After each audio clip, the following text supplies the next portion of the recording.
Jesus came for all. मेरे पीछे कहें जीसस केम फॉर। इसका मतलब क्या है? यीशु मसीह सबके लिए आया। तो क्रिसमस का जो संदेश है वो हम सबों के लिए है। आप यहाँ पर बड़े बच्चे हैं या जवान हैं, महिलाएं हैं, पुरुष हैं, हम जो भी यहाँ पर हैं, हर एक के लिए क्रिसमस का संदेश है। तो ये खुशी की बात है। क्रिसमस का संदेश सबके लिए। Jesus came for all. परमेश्वर प्रभु यीशु मसीह जो है वो सबके लिए इस संसार में आए और वही क्रिसमस का जो है संदेश है। और मैं आपको एक कहानी के साथ शुरू करना चाहता हूं। कहानी इस प्रकार से है। एक पिता बहुत ही बुजुर्ग अवस्था में उनको जो है एक बच्चे की आशीष मिली, और जब बुजुर्ग अवस्था में उन्हें बच्चा मिला तो मां और पिता उस बच्चे से बहुत प्रेम करते थे। लेकिन इस पिता का जो व्यवसाय था वो गाड़ी चलाया करता था। एक बार की बात है, पिता ने अपने बेटे को ऐसी आदत डाल दी कि जब भी पिता उस रोड से होकर के गुजरते थे, बेटा शाम के समय तकरीबन 3 बजे 4 बजे के समय में उसी रोड में, जब पापा उस रोड से होकर के गुजरते थे, अपनी गाड़ी को लेके जाते थे, बच्चा गाड़ी रोड में बिल्कुल खड़े हो जाता था और हाथ फैला करके बिल्कुल खड़ा होता। पिता ब्रेक मारते, बेटे को चॉकलेट देते और फिर पापा आगे चले जाते। तो ये आदत जो है बच्चे की पड़ गई और बच्चा तकरीबन 3-4 साल का हो गया और उसकी जो आदत है, पिता 3 बजे के समय में गाड़ी वहां से लेकर के गुजरते थे उस रोड से, और बेटा रोड में खड़ा होकर के हाथ फैला के खड़ा हो जाता था। पिता ब्रेक मार करके और गाड़ी रोकते और चॉकलेट बेटा को देते और फिर आगे चले जाते। एक बार की बात है, दुर्घटना बस हुआ क्या, गाड़ी का जो ब्रेक है वो फेल हो गया और पिता को मालूम है कि मेरा बेटा 3 बजे के समय में रोड में खड़ा होगा। और जब पिता इस बारे में सोच ही रहा था अब क्या होगा, पिता के पास 2 ऑप्शन है। या तो गाड़ी में जो 52 लोग बैठे हुए हैं, 52 लोग बैठे हुए हैं, उनको उनके साथ उनको मौत हो जाए या उनको मैं मार दूं, या दूसरा ऑप्शन है या तो बेटा जो अकेला रोड में हाथ फैला के खड़ा होगा या मैं उसको मारूं। 2 ऑप्शन पिता के पास थे। पिता ने कहीं से इस बात को सुना था। मेरे पीछे इस वचन को दोहराना, ये बाइबल में लिखा हुआ वचन है। इस प्रकार से वचन कहता है, फिर आगे मैं कहानी आपको आगे बताऊंगा। और ये वचन इस प्रकार से कहता है, आप मेरे पीछे इस वचन को दोहराएं। ये यूहन्ना रचित सुसमाचार उसका 3 अध्याय 16 में लिखा है, क्योंकि परमेश्वर ने जगत से ऐसा प्रेम किया, अपना इकलौता पुत्र दे दिया, ताकि जो कोई इस पर विश्वास करे नाश ना हो परंतु अनंत जीवन पाए। ये वचन पिता के दिमाग में बड़ी गहराई से बैठ गया और जब इस वचन के बारे में सोच ही रहा था, उसके मन में ये विचार आया, परमेश्वर ने अपने बेटे को इस संसार में भेजा हमारे लिए, क्यों न मैं ऐसा करूं कि जो 52 लोग हैं, 52 उनके बच्चे होंगे, उनका परिवार होगा। उसने इस बात की परवाह नहीं की और जब गाड़ी 3 बजे के करीब उस रोड से होकर के गुजरी, बेटा रोड में खड़ा था। बेटे को नहीं मालूम क्या होने वाला है, पिता को मालूम है। पिता पसीना से बहता हुआ, आंसू में रोता हुआ इस वचन को स्मरण करता हुआ, प्रभु आपने अपने बेटे को इस पूरी दुनिया के लिए दिया, मैं अपने बेटे को आज कुर्बान करता हूं। और जब 3 बजे के समय में बेटा रोड में खड़ा था, ब्रेक गाड़ी का फेल था, वो बच्चा क्रैश हो जाता है और बेटी की मौत हो जाती। जैसे मैंने बाइबल में पढ़ा, यूहन्ना 3:16 में, परमेश्वर ने जगत से ऐसा प्रेम किया कि अपना इकलौता पुत्र दे दिया। मालूम है क्रिसमस का संदेश क्या है? Jesus came for all. प्रभु यीशु मसीह सबके लिए आया। जिस तरीके से उस पिता ने उन लोगों को बचा लिया, अपने बेटे को कुर्बान कर लिया या उस हादसे में बेटा मर गया, उसी प्रकार से परमेश्वर ने अपने बेटे को इस संसार में भेजा है। किसके लिए? आपके लिए, मेरे लिए। वो गाड़ी में आप और मैं हैं, वो गाड़ी एक संसार है, जिस संसार में आप और मैं सब रहते हैं, चलते फिरते हैं। पर आपको मालूम है, इस संसार में जहां पर आप और मैं चलते फिरते हैं, हमारे जीवन में बहुत सारी गलतियां हम कर लेते हैं। कभी झूठ बोलते हैं, कभी चोरी कर लेते हैं, कभी लड़ाई करते हैं, कभी झगड़ा करते हैं, विभिन्न प्रकार की बातें हम मनुष्यों के जीवन में होती है। उस गाड़ी में जो हम लोग बैठे हुए हैं, ये संसार में जो हम सब लोग हैं, ये मौत, उसका दंड आपको मुझे मिलना था। लेकिन परमेश्वर ने मालूम है क्या किया? आपके दंड को, आपको जो पनिशमेंट मिलना था, जो गलतियां आप और मैं करते हैं, उसको अपने ऊपर ले लिया और अपने बेटे यीशु मसीह को हमारे लिए दे दिया, ताकि हम क्या हो जाएं, बच जाएं। उस गाड़ी में जो है हम सब लोग बच जाएं। लेकिन आप और मैं, जिस परमेश्वर प्रभु यीशु मसीह ने हमारे लिए कुर्बानी को सहा, हमें बचाने के लिए इस संसार में आए।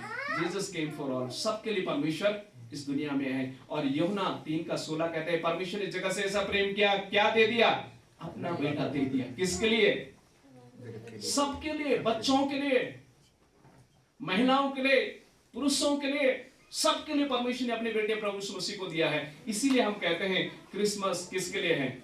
सबके लिए है। क्रिसमस किसी एक धर्म के लिए नहीं है, क्रिसमस किसी मजहब के लिए नहीं है, क्रिसमस किसी बच्चों के लिए नहीं है, क्रिसमस किसी महिलाओं के लिए नहीं है, क्रिसमस किसी पुरुषों के लिए नहीं है, क्रिसमस किसी व्यक्तिगत एक लोगों के लिए नहीं, सबके लिए है। क्योंकि परमेश्वर ने जगत में अपना बेटा दिया। जगत में कौन आते हैं? हम सब लोग आते हैं, संसार में हम सब लोग आते हैं। तो क्रिसमस का जो संदेश है वो आपके लिए और मेरे लिए है। वो ये है, परमेश्वर आपसे क्या करता है? प्यार करता है। परमेश्वर सबसे प्यार कर। मेरे पीछे कहें, परमेश्वर सबसे प्यार करता है। क्योंकि वचन कहते हैं परमेश्वर जगत से प्रेम किया, आपसे, मुझसे, हमसे प्रेम किया। क्रिसमस का संदेश आपके लिए क्या है? परमेश्वर आपसे प्यार करता है। अगर आप गलती भी कर लिए हैं, आपसे गलती भी हो जाती है, गुनाह भी हो जाता है, पाप भी हो जाता है, किसी प्रकार से मनुष्य है ना, कोई सिद्ध नहीं है, कहीं ना कहीं हमसे कमियां, गलतियां हो जाती हैं। लेकिन परमेश्वर हमसे क्या करता है? प्रेम करता है। इस बात को कभी नहीं भूलना। इस बात को अपने दिल में 2024 में लिख देना कि एक है जो मुझसे प्यार करता है। और मालूम है, इस संसार में प्यार का भूखा हर कोई है। एक छोटा सा बच्चा, नन्हा सा बच्चा, माँ की आगोश में जब रहता है ना, उसे सुकून और प्रेम मिलता है। उसे कोई भाषा समझ नहीं आती, सिर्फ प्रेम समझ आता है, सिर्फ उसे प्रेम समझ आता है। और जवान बच्चे जो हैं, उनको भी क्या है? प्रेम ही समझ आता है। और महिलाएं जो है, उनको भी प्रेम ही समझ आता है। और पतियों को भी प्रेम ही समझ आता है। बुजुर्गों को भी अपनी जवानी का प्रेम जो है बच्चों में अब नजर उन्हें आता है। जब बुजुर्ग हो जाते, दादा या दादी बन जाते, तो उन छोटे छोटे नन्हे बच्चे होते हैं, उनके नाती पोतों, उनमें वो प्रेम ढूंढने लग जाते हैं। तो प्रेम का भूखा ये पूरा संसार है। हर एक लोग क्या चाहते हैं? प्रेम चाहते हैं। और वो सच्चा प्रेम मालूम है कौन करता है? परमेश्वर आपसे करता है। वो सच्चा प्रेम कौन आपसे करता है? परमेश्वर करता है। तो क्रिसमस का संदेश, पहली बात है, परमेश्वर हम सबसे क्या करता है? प्रेम करता है। इस बात को कभी नहीं भूलना, ठीक है? 2024 में या 25 में या भविष्य में भी कभी अगर कोई प्यार में आपको धोखा दे दे, तो याद रखना, एक आपसे प्यार करता है। वो कौन है? प्रभु यीशु मसीह। ये सिर्फ जवानों के लिए नहीं कि प्यार में धोखा खा लेना। कई बार आदमियों के शादी के बाद भी धोखा हो जाता है प्यार में, है ना? लोग ढूंढते हैं, पत्नियां ढूंढती हैं अपने पति में प्यार। जब प्यार पति में मिलता नहीं है तो कहीं, हमारी पत्नियां यहाँ पर ऐसी नहीं है, हमारी महिलाएं, बट हम लोग न्यूज़पेपर में देखते हैं, सोशल मीडिया में देखते हैं। तो प्यार, एक चीज याद रखना, अगर पति से प्यार नहीं मिलता है तो याद रखना, आपसे प्यार करता कौन है? परमेश्वर। पतियों, अगर आपको लगता है पत्नी आपसे प्यार नहीं करता, ध्यान रखना, आपको कौन प्यार करता है? परमेश्वर करते हैं। बच्चों, अगर आपको लगे कि माता पिता आपसे प्यार नहीं करते, याद रखना, आपसे कौन प्यार करता है? परमेश्वर आपसे प्यार करता है। तो याद रखना, परमेश्वर हम सबसे क्या करता है? प्यार करता है। ओके, तो पहली बात इसको याद रखना। दूसरी बात जो मैं आपको बताना चाहता हूं, वो है पहला पत्रस, उसका 2 अध्याय, उसके 24 वचन इस प्रकार से कहता है। मैं आपके लिए उस वचन को पढ़ना चाहता हूं ताकि आपको समझ आए कि क्या कहता है ये वचन। ओके, आप मेरे पीछे इस वचन को दोहराएं।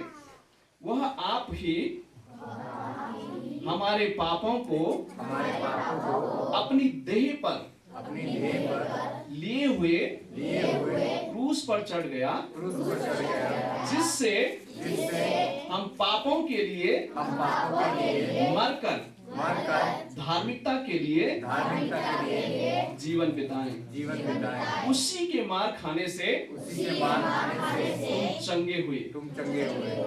दूसरी बात जो मैं आपको बताना चाहता हूँ ये है, यीशु मसीह सब लोगों के पापों के लिए क्या हुए हैं? कुर्बान हुए। प्रभु यीशु मसीह सबके पापों के लिए क्या हुए हैं? प्रभु यीशु मसीह सबके पापों के लिए कहाँ चढ़े? सूली पे। सब मतलब क्या है? ये सिर्फ हम जो मसीह पर विश्वास करते हैं नहीं, वचन कहते हैं सबके पापों के लिए क्या हुए वो? सूली पर कुर्बान। मैं आपको एक कहानी के द्वारा समझाना चाहता हूँ। एक बार की बात है, एक माता पिता, उनके नन्हे से बच्चे, छोटे छोटे बच्चे थे, और वो यात्रा कर रहे थे, और यात्रा करते हुए दुर्घटनावश क्या हो जाता है? वो एक्सीडेंट हो जाता है। जब उनका एक्सीडेंट हो जाता है, माँ और बेटे की मौत वहीं पर हो जाती है। पति और पत्नी की मौत हो जाती है। छोटे से नन्हे बच्चे जो हैं दोनों बच जाते हैं। अभी अनाथ बच्चे हैं, बेसहारा बच्चे हैं, लेकिन एक उस परिवार में एक थोड़ा सा बच्चा था जो है 5 साल का था, और एक जो था 2 साल का बच्चा था। ये दोनों बच जाते हैं, लेकिन माँ बाप की जो है मौत हो जाती है। अब जीवन है तो फिर कुछ न कुछ तो करना पड़ेगा। जो जिंदे हैं ये बच्चे धीरे धीरे अपने आप को अपना परवरिश करना शुरू कर देते हैं। और बड़ा वाला जो भाई है अपने छोटे भाई को स्कूल में डालता है, पढ़ाता लिखाता है, और बड़ा वाला नौकरी दिहाड़ी मजदूरी ऐसा काम करता है। धीरे धीरे जब ये छोटा भाई पढ़ाई में भी अच्छा होने लगा और अच्छे से पढ़ाई करने लगा, अब जब उसने देखा वो 12वीं और अब कॉलेज में आने वाला हो गया, इसने देखा कि और भी उसके जो जवान दोस्त हैं वो लोग स्कूटी में आते हैं, कोई कार में आते हैं, कोई बाइक में आते हैं। इसने अपने भाई से कहा, भाई मुझे मेरे ग्रेजुएशन के टाइम में अब एक कार की आवश्यकता है। तो भाई ने कहा, मैं चाहता हूँ, मैं कोशिश करूंगा, पैसे जोड़ने की कोशिश करूंगा, और अगर हो जाए तो मैं आपको दूंगा। हुआ क्या, इस भाई ने बहुत कोशिश की, मजदूरी करते हुए बहुत काम किया, एक्स्ट्रा वर्क किया, पर कार लाने लायक पैसा नहीं जुटा पाया। ये छोटा जो भाई है वो बहुत गुस्से में हो गया। कहा, भाई आपने मुझे कार नहीं दिला पा रहे हैं, इसलिए अब मुझे कुछ खुद ही अपना एक रास्ता अपनाना पड़ेगा। हुआ क्या, ये जो छोटा भाई है वो गलत संगति में पड़ गया, नशे में पड़ गया, शराब पीने का आदी हो गया, और अपने दोस्तों के साथ लूट करने के लिए, चोरी करने के लिए इसमें उसकी आदत पड़ गई। और धीरे धीरे ऐसा उसने करना शुरू किया। और क्या हुआ, ये जो भाई है कार भी लेकर आ गया, और इसकी जो और फिर अपनी जो इसकी इच्छाएं और बढ़ने लगी। अब मैं एक अच्छा घर भी लेना चाहता हूँ, अच्छे शहर में रहना चाहता हूँ। भाई ने उसे समझाया, भाई जो रास्ते में तू जा रहा है ये गलत रास्ता है, इस रास्ते में मत जा, ये आपको एक दिन बहुत नुकसान आपको इसका उठाना पड़ेगा। लेकिन उसने बिल्कुल भाई की नहीं मानी और गलत संगत में पड़ता गया। लोगों को मारना, लोगों की चोरी करना, इसका काम ये हो गया, और ऐसा ही करता रहा। एक दिन की बात है, क्या हुआ, ये अपने दोस्तों के साथ जो है एक घर में गया, और उस घर में जब गया, बुजुर्ग माता पिता थे, और ये बुजुर्ग माता पिताओं को इन्होंने गोली मार करके, इसने और इसके दोस्त ने गोली मार दी। और वहां से जब वो भाग रहे थे, पुलिस वालों ने इन्हें पकड़ इनके पीछे पड़ गए। और जब पुलिस इनके पीछे थी, भाग रहे थे, और दोस्तों उसके बच गए, और ये जो है बिल्कुल पुलिस के बिल्कुल बहुत नजदीकी में आए, पकड़ने वाले थे इसे, लेकिन ये भागता हुआ तुरंत अपने घर में चला गया। और जैसे ही घर में गया, इसके भाई ने देखा इसको खून से लथपथ है, सांस फूल रही है। भाई ने कहा, क्या हो गया आपको? फिर उसने कहा, भाई ऐसा ऐसा मैंने कर लिया और पुलिस मेरे पीछे पड़ी हुई है। भाई ने कहा, ऐसा कर, तुझे देखा तो नहीं ना पुलिस वालों ने? उसने कहा, नहीं मुझे तो देखा नहीं, लेकिन पीछे से तो मुझे देखा है, खून के कुछ चिन्ह मेरे जो कपड़ों में है वो देखा उन्होंने, बट मेरी शक्ल नहीं देखा। भाई ने कहा, ठीक है, आप ऐसा करो, जल्दी अपने कपड़े उतारो। और वो जो कपड़े थे इसके बड़े भाई ने पहने, और जैसे पुलिस वाले गेट के सामने आए, खटखटाया, खोला, तो इसने वो खून के कपड़े इस बड़े भाई ने पहने हुए थे, और इसको पुलिस वाले ले गए, और छोटा भाई जो है वो बच गया। और कुछ समय के बाद ये बड़े भाई को है फांसी हो करके उसकी मौत हो जाती है, पर छोटा भाई जो है वो बच जाता है। मालूम इस कहानी में संदेश क्या है? जो मौत, जिसकी सजा आपको मुझे मिलनी थी, वो सजा किसने अपने ऊपर ले लिया? परमेश्वर प्रभु यीशु मसीह ने ले लिया। और यही वचन कहता है कि उसने अपना वो क्रूस की मौत किसके लिए सही? सबके लिए सही। हम सबों के लिए परमेश्वर ने वो क्रूस की मौत को सहा है। परमेश्वर ने आपके गुनाहों को, आपके पापों को, आपकी गलतियों को जो आप और मैं करते हैं, उन सबको क्या कर दिया? अपने ऊपर ले लिया, ताकि आप नाश न हो, आप मर न जाएं, या आप नष्ट न हो जाएं, लेकिन आपको अनंत जीवन परमेश्वर देना चाहता है। तो दूसरा संदेश जो मैं आपको देना चाहता हूँ ये है, प्रभु यीशु मसीह हम सबों के गुनाहों के लिए, हम सबों के पापों के लिए क्या हुए हैं? कुर्बान हुए हैं। और लिखा है, वचन कहता है कि वह तुम्हें उसी के मार खाने से तुम क्या हो जाते हैं? चंगे होते। कभी आपने सोचा अरे भाई मैं बीमार क्यों पड़ता हूँ? आप कहेंगे चलो खाना पीना सही नहीं होता तो तब मैं बीमार होता हूँ, कई बार इन्फेक्शन हो जाता तो मैं बीमार हूँगा।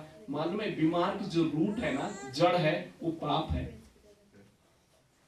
इस पाप का इलाज कोई डॉक्टर नहीं कर सकता है। इसका इलाज जो है सिर्फ प्रभु यीशु मसीह कर सकता है। आमीन।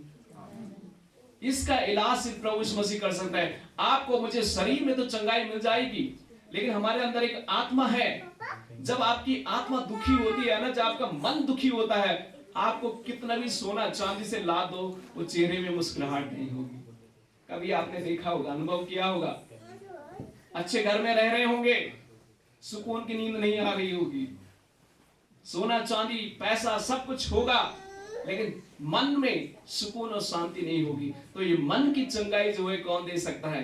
परमेश्वर दे सकता है। और वो परमेश्वर प्रभु यीशु मसीह कहता है, मैं तुम्हारे गुनाहों को, तुम्हारे पापों को, तुम्हारे रोगों को सबको अपने ऊपर ले लेता हूं, ताकि तुम स्वस्थ रहो और स्वच्छ रहो और तुम्हारा जीवन जो है वो आशीषित रहेगा। आमीन। तो जब आप और मैं, आपको ऐसा लगे कि मैं मन में शोकित हूं, मन में दुख हूं, प्रभु यीशु मसीह को याद करें, कहें प्रभु तूने मेरे दुख को अपने ऊपर ले लिया है। तूने अपने मेरे दुख को किसके ऊपर ले लिया है? जब भी आपको कोई दुख या मुश्किलें या परेशानी, घर की परेशानी है या शरीर की परेशानी या दुख और दर्द जब भी आपको कभी हो, मन में सिर्फ इतना ही याद करें, प्रभु मैंने आपका संदेश सुना था क्रिसमस में कि आपने मेरे दुखों को अपने ऊपर ले लिया है। आप अपने जीवन में महसूस करेंगे उसकी शांति को। तो इस चीज को 2024 में आप जरूर करें और इस बात को कहें कि हे प्रभु मैं मन में दुखी हूं, शरीर में बीमारी है, तकलीफें, परिवार में ऐसे संकट हैं, प्रभु मैं क्या करना चाहता हूं? आपको सौंपना चाहता हूं, क्योंकि आपने इस रोग को, इस बीमारी को आपने मेरे उठा लिया है और मैं आप पर विश्वास करता हूं, ये करती हूं, और आप मेरे लिए संसार में आए। क्योंकि प्रभु यीशु मसीह सिर्फ किसी एक मजहब का नहीं है, वो सबका है। तो पहली बात हमने क्या सीखा? परमेश्वर सबसे प्यार।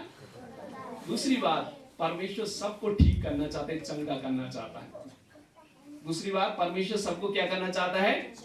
चंगा करना चाहता है, या शांति देना चाहता है, या सुकून देना चाहता है, या आशीष देना चाहता है। और लास्ट अंतिम बात कह करके मैं समाप्त करना चाहता हूं, वो है तिमुथी, एक किताब है बाइबल में, और उसका 2 अध्याय उसका 3 पद से मैं पढ़ना चाहता हूं। आप मेरे पीछे इस वचन को दोहरा सकते हैं। ओके, आप मेरे पीछे इस वचन को दोहराएं, 2 अध्याय उसका 3 वचन से। यह हमारे उद्धारकर्ता परमेश्वर को अच्छा लगता है और भाता भी है, जो वह चाहता है, वो यह चाहता है सब मनुष्य का उद्धार हो और वह सत्य को भली भांति पहचान ले, क्योंकि परमेश्वर एक ही है और परमेश्वर और मनुष्यों के बीच में एक ही बिचौई है, अर्थात यीशु मसीह जो मनुष्य बना। जो तीसरी बात मैं आपको बताना चाहता हूँ वो ये है, यीशु मसीह सबको बचाना चाहते हैं। और आपको मालूम है प्रभु यीशु मसीह का जो नाम है जीसस है। जीसस का मतलब होता है सेवियर। यीशु का मतलब होता है उद्धार करता। और उनका दूसरा नाम भी इमानुएल। इमानुएल का मतलब होता है गॉड विद अस, परमेश्वर हमारे साथ। परमेश्वर बचाना चाहता है किसको? हम सबको। हम सबको परमेश्वर बचाना चाहता है, क्योंकि वो सबके लिए संसार में। हमें एक स्टोरी और कहना चाहता हूं और फिर मैं उसके बाद समाप्त करूंगा। एक बार की बात है, एक व्यक्ति, उसका परमेश्वर के साथ बहुत ही अच्छा घनिष्ठ संबंध था और परमेश्वर उससे कई बार बीच बीच में बात किया करते थे। एक बार की बात है, वो रात को सो रहे थे, उन्हें स्वप्न में इस बात को उन्हें बताया जाता है कि आंधी तूफान बरसात होने वाली, बहुत नुकसान होने वाला है, लेकिन एक चीज याद रखना, मैं आपको बचा लूंगा। तो हुआ क्या, सचमुच जैसे वो सुबह उठा, आंधी तूफान के कारण काफी नुकसान हो गया था। किसी के घर उड़ गए और कहीं बाढ़ आ गई घर के अंदर, काफी नुकसान हो गया। लेकिन ये व्यक्ति जो है बिल्कुल क्या है, उसे स्वप्न में जो दिखाई दिया, सुनाई दिया, वो खुश है। उसने कहा चलो परमेश्वर ने मुझे बोला, मुझे बचा लेंगे। हुआ क्या, चारों तरफ से लोग, जब आंधी तूफान के कारण जब पानी बहुत ज्यादा बढ़ रहा था, लोग अपने बचने के लिए भाग गए, लोग भाग गए, निकल गए वहां से।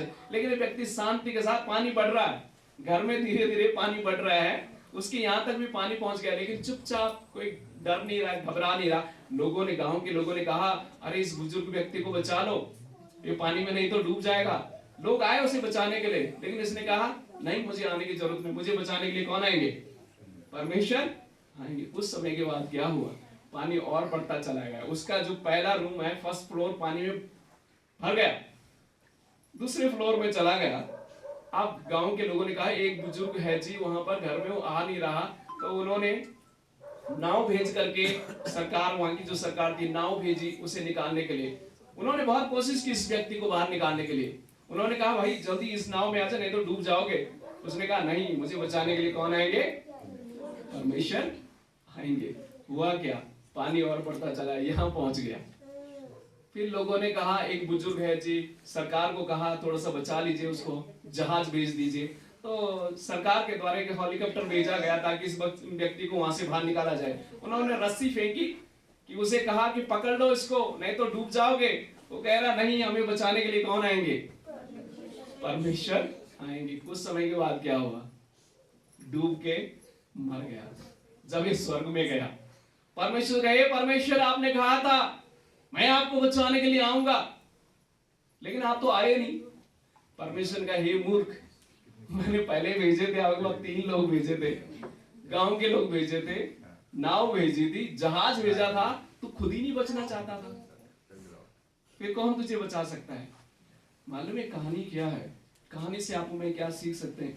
परमेश्वर हम सबों को बचाना चाहता है, लेकिन कई बार आप हमें हाथ ऐसे जेल में डाल देते हैं। कोई कहता है भाई नाव में डूब रहे हो तुम दलदल में, तो हाथ तो उठाना पड़ेगा। आपको मुझे भी कोशिश करने की आवश्यकता है। परमेश्वर हर एक को बचाना चाहता है। जितने भी यहाँ पर हैं, आपकी बीमारियों से, आपकी परेशानियों से, आपकी मुश्किलों से, आपकी गलत संगति से परमेश्वर बचाना चाहता है। लेकिन आप भी क्या करें, छूटने की आदत डालें। किसी ने तो मुझे हाल में ही कहा है कि आप मेरे लिए प्रार्थना करना कि शराब मेरी छूट जाए। मैंने उनको कहा आप पीना छोड़ दो, शराब खुद ही छूट जाएगी। कई बार हम लोग ऐसा करते हैं ना, छोड़ना खुद नहीं चाहते, है ना। कहा जाता है भाई गलत संगति में मत जाओ दोस्तों के साथ, जाना तो आप खुद ही जा रहे हो, मत जाइए, छोड़ दीजिए। परमेश्वर तभी आपको बचा पाएगा। तो 3 बातें मैंने आपको कहा। परमेश्वर सबको क्या करना चाहता है? प्रभु सबके लिए आया। प्रभु यीशु मसीह सबके, मेरे पीछे कहीं, प्रभु यीशु मसीह सबके लिए आया। पहली बात, परमेश्वर सबसे क्या करता है? प्रेम करता है। दूसरी बात मैंने क्या कही? परमेश्वर सबको बचाना चाहता है। और फिर मैंने लास्ट अंतिम बात कही कि परमेश्वर जो है, हाँ, अंतिम बात मैंने ये कही कि परमेश्वर सबको बचाना चाहता है। दूसरी बात मैंने कही कि परमेश्वर सबके गुनाहों को, उनको क्षमा करना चाहता है, या आपको चंगा करना चाहता है। सबको चंगा करना चाहता है, सबको चंगा करना चाहता है। तो आइए अपने स्थानों में खड़े हो जाएं थोड़ा देर, और मैं आप लोगों के लिए प्रार्थना भी करूंगा। और क्रिसमस का संदेश जो आप तक पहुंचा है, उस संदेश को आप अपने हृदय में, अपने दिलों में रखें, और परमेश्वर से कहें हे प्रभु कि क्रिसमस के समय में और नया साल 2024 में प्रभु आप मेरे जीवन में आशीष दे, मेरे परिवार में आशीष दे, मेरी पढ़ाई लिखाई में आशीष दे, मेरे कार्य में आशीष दे। तो क्रिसमस का संदेश सबके लिए, बच्चों के लिए है, क्योंकि प्रभु यीशु मसीह बच्चे के रूप में संसार में, महिलाओं के लिए है क्योंकि मरियम को परमेश्वर ने इस्तेमाल किया, पुरुषों के लिए भी आया क्योंकि यूसुफ को भी परमेश्वर ने इस्तेमाल किया, और साथ ही परमेश्वर जो है बुद्धिमानों के लिए भी है क्योंकि ज्योतिषी वहां पर आए। परमेश्वर प्रभु यीशु मसीह जो है वो सबके लिए, हम सबों के लिए प्रभु यीशु मसीह है। जवानों के लिए भी, क्योंकि मरियम क्या थी? जवान थी, कुंवारी थी, उसकी शादी नहीं हुई थी, वो उनके लिए भी है। तो परमेश्वर प्रभु यीशु मसीह सबके लिए है, इवन पूरी सृष्टि के लिए है, क्योंकि तारा, गौशाला, वहां पर हमें बाइबल में कि इस घटना में मिलता है कि परमेश्वर राजा राजमहल में हेरोदेस के पास भी संदेश लेके गए। तो राजाओं के लिए भी है, गरीबों के लिए भी है, अमीरों के लिए भी है, गोरों के लिए भी है, कालों के लिए भी है, और सबके लिए क्रिसमस का संदेश। तो अपने आंखों को बंद करें, मैं आपके लिए प्रार्थना कर रहा हूँ। पिता, पुत्र, पवित्र आत्मा के नाम से परमेश्वर मैं प्रार्थना करता हूँ, ये क्रिसमस का जो संदेश है ये हर एक के लिए है, जिन तक ये वचन पहुंचा है हर एक के हृदय को स्पर्श करें और हर एक के मन में बातचीत करें। 2024 उनके जीवन के लिए, परिवार के लिए, कार्य के लिए आशीष का कारण बने। परमेश्वर में प्रार्थना करता हूँ और धन्यवाद करते हैं कि वचन की जो शिक्षा है उन तक पहुंची है। ये वचन 100 गुना प्रतिफल आप उनके हृदय में दें, उनके जीवन में दें, क्योंकि आप सबके लिए आए, किसी मजहब के लिए नहीं, किसी जाति के लिए नहीं, किसी पुरुष के लिए नहीं, किसी स्त्री के लिए नहीं, किसी बच्चे के लिए नहीं, किसी आदमी के लिए नहीं, बल्कि सबके लिए आए परमेश्वर। और आपने जगत से ऐसा प्रेम किया कि अपना इकलौता पुत्र दे दिया ताकि जो कोई इस पर विश्वास करे नाश न हो परंतु अनंत जीवन पाए। तो मेरे भाई बहनों सबों को आशीष दे, पिता, पुत्र, पवित्र आत्मा के नाम से मैं प्रार्थना करता हूँ, आमीन।